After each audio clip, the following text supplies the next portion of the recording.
For the next couple of weeks, we will be reading the book of Proverbs, written by King Solomon, who was David's son. This book has a lot of wisdom. It gives practical suggestions for our day-to-day lives. We will be reading about 2 chapters per episode, once a week.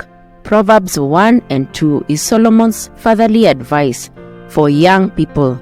However, all of us can benefit from Solomon's words of wisdom. I will be reading from the World English Bible version, but feel free to follow along in whatever Bible version you prefer. Proverbs chapter 1.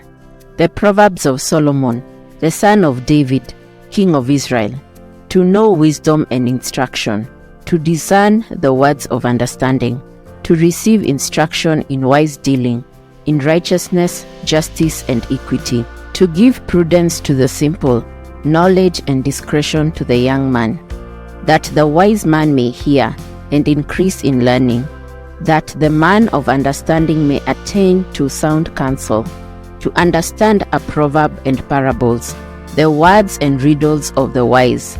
The fear of Yahweh is the beginning of knowledge, but the foolish despise wisdom and instruction. My son, listen to your father's instruction, and don't forsake your mother's teaching, for they will be a garland to grace your head, and chains around your neck. My son, if sinners entice you, don't consent.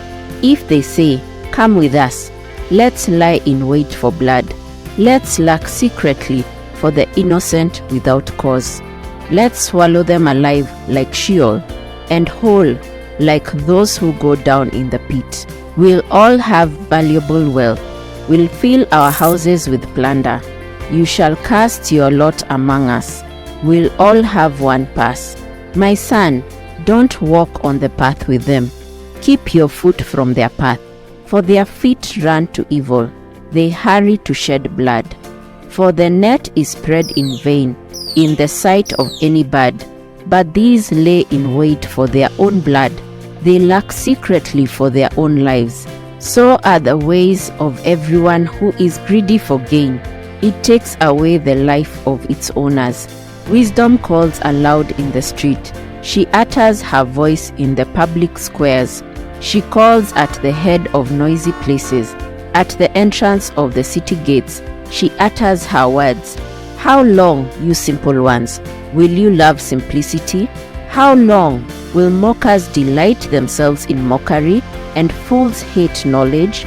Turn at my reproof. Behold, I will pour out my spirit on you. I will make known my words to you. Because I have called, and you have refused, I have stretched out my hand, and no one has paid attention. But you have ignored all my counsel, and wanted none of my reproof. I will also laugh at your disaster. I will mock when calamity overtakes you.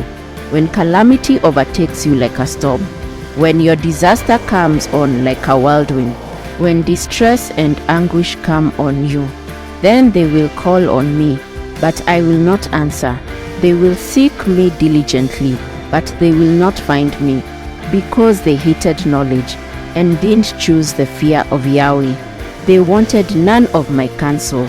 They despised all my reproof. Therefore, they will eat of the fruit of their own way, and be filled with their own schemes. For the backsliding of the simple will kill them. The careless ease of fools will destroy them. But whoever listens to me will dwell securely, and will be at ease without fear of harm. Proverbs chapter 2. My son, if you will receive my words, and store up my commandments within you, so as to turn your ear to wisdom, and apply your heart to understanding. Yes, if you call out for discernment, and lift up your voice for understanding, if you seek her as silver, and search for her as for hidden treasures, then you will understand the fear of Yahweh, and find the knowledge of God. For Yahweh gives wisdom. Out of his mouth comes knowledge and understanding. He lays up sound wisdom for the upright. He is a shield to those who walk in integrity, that he may guard the paths of justice, and preserve the way of his saints. Then you will understand righteousness and justice, equity, and every good path. For wisdom will enter into your heart. Knowledge will be pleasant to your soul. Discretion will watch over you.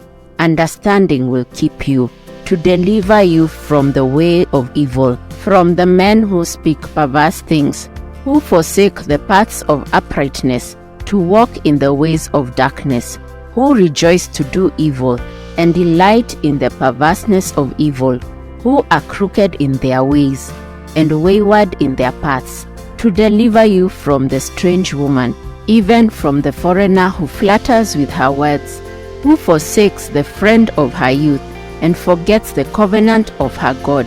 For her house leads down to death, her paths to the departed spirits.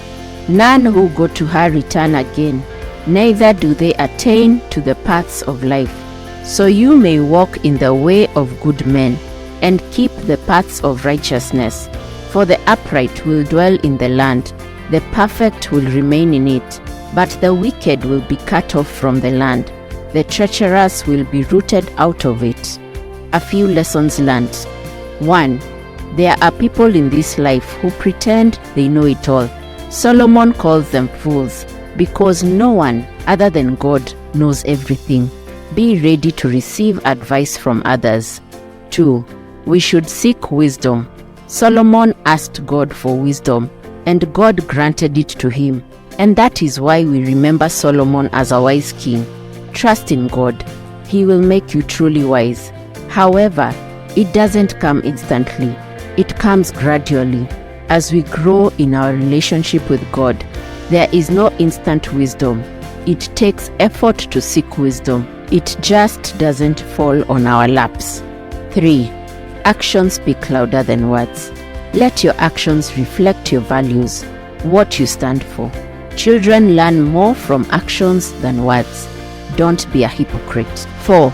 To truly know God, we must be willing to be humble and put aside our pride. Remember the saying, pride comes before a fall? Pride doesn't benefit us at all. God is willing to open his heart to us and let us know his thoughts. We must listen and be humble. 5. Don't go through this life alone. Lean on God and not on your own understanding. When you want to understand how to operate a gadget, for example a phone, you read the manual because it comes from the manufacturer of the phone who knows it best. The same thing applies to us. We did not create ourselves. God did. And so to go through life well, we must always consult our manufacturer, God. We will continue from Proverbs chapter 3 in the next episode. God bless you. Bye.